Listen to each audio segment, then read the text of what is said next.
আসসালামু আলাইকুম বন্ধুরা, আমি সাইফুল আর তোমরা দেখছো সাইফুল ক্রিয়েটিভ জান। আজকের ভিডিওটা খুবই গুরুত্বপূর্ণ, কারণ অনেকেই আমাকে মেসেজ করে জিজ্ঞেস করে, ভাই ইমো কি হ্যাক করা যায়?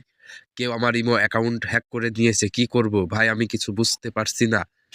তাই আজকে আমরা জানবো ইমো আসলে কিভাবে কাজ করে, হ্যাকিং এর নামে কিভাবে মানুষ প্রতারিত হয়, আর কিভাবে নিজের অ্যাকাউন্ট 100% সুরক্ষিত রাখবে। ভিডিওটি শেষ পর্যন্ত দেখো, কারণ শেষে আমি 5টা শক্তিশালী সিকিউরিটি টিপস দিব। বন্ধুরা, ইমো হচ্ছে একটা মেসেজিং ও ভিডিও কল অ্যাপ। যখন তুমি ইমো লগ ইন করো তখন কি লাগে? তোমার মোবাইল নাম্বার এবং ওটিপি কোড। এই ওটিপি ছাড়া কেউ সরাসরি তোমার অ্যাকাউন্টে ঢুকতে পারবে না। মানে সরাসরি সফটওয়্যার দিয়ে হ্যাক। এই কথাটা বেশিরভাগ ক্ষেত্রে মিথ্যা। ইমো এর সার্ভার এনক্রিপশন ব্যবহার করে ডাটা সুরক্ষিত রাখে, তাই র্যান্ডম হ্যাকিং খুব সহজ না। তাহলে মানুষ কিভাবে হ্যাক করে? এখানে আসল ট্রিক। 90% ক্ষেত্রে এটা হ্যাকিং না, এটা হচ্ছে সোশ্যাল ইঞ্জিনিয়ারিং। হ্যাকার তোমাকে ফোন করে বলবে, ভাই ভুল করে আপনার নাম্বারে কোড গেছে, একটু বলবেন?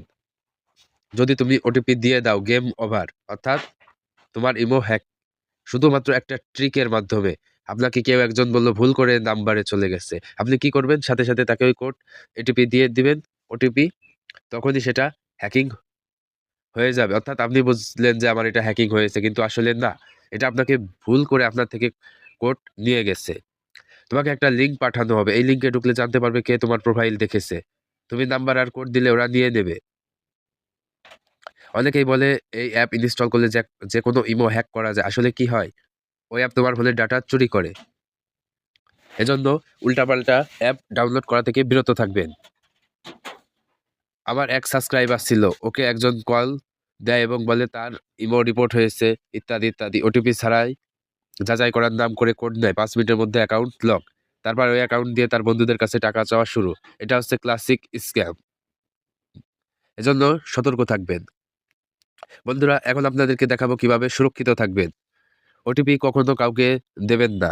ইমো, ব্যাংক, ফেসবুক, কেউ কখনো ফোনে ওটিপি চায় না।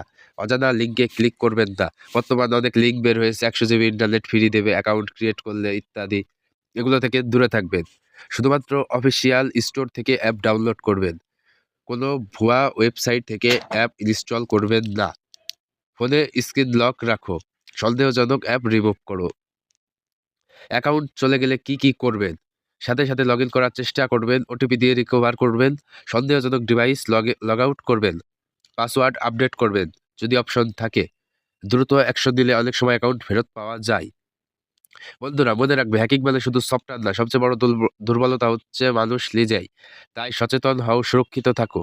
ভিডিও ভালো লাগলে লাইক দাও, চ্যানেল সাবস্ক্রাইব করো, আর কমেন্টে লিখো পরের ভিডিও কোন অ্যাপ নিয়ে চাও। দেখা হবে পরের ভিডিওতে। তো ভালো থাকবেন, সুস্থ থাকবেন। ভিডিওটি শেয়ার করে দেবেন সবাইকে জানিয়ে দেওয়ার জন্য। তো ভালো থাকবেন।